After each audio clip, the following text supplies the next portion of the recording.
Are supernumerary body parts a medical issue?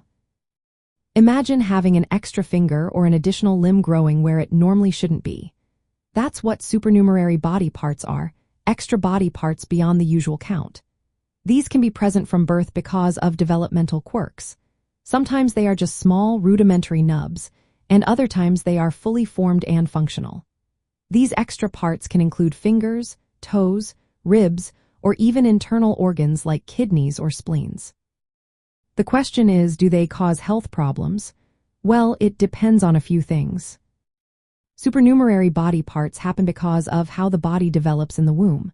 Sometimes, the fertilized egg doesn't split completely, leading to extra parts, similar to conjoined twins. Other times, genetic mutations cause organs or limbs to form more than usual. For example, extra fingers are called polydactyly, and extra ribs are known as cervical ribs. Some extra parts are just cosmetic, like extra nipples, which often don't cause any issues.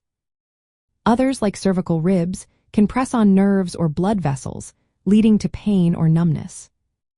In many cases, these extra parts are harmless and don't need treatment. Extra spleens or nipples usually go unnoticed and don't interfere with health. But if an extra limb or organ causes pain, restricts movement, or affects how the body works, doctors might recommend removal or surgery. For example, a supernumerary limb might be surgically removed if it causes discomfort or gets in the way of daily activities.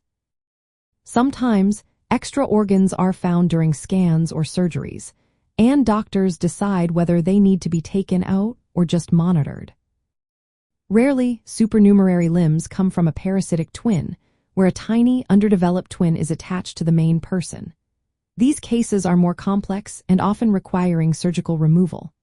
Overall, supernumerary body parts are not always a medical problem, but they can be if they impact health or cause discomfort. They are a fascinating part of human biology that shows how our bodies can develop in unusual ways. Medical professionals need to evaluate each case carefully to decide if treatment is necessary. So, in simple terms, extra body parts are not automatically a health issue, but they can become one depending on their size, location, and effect on the body.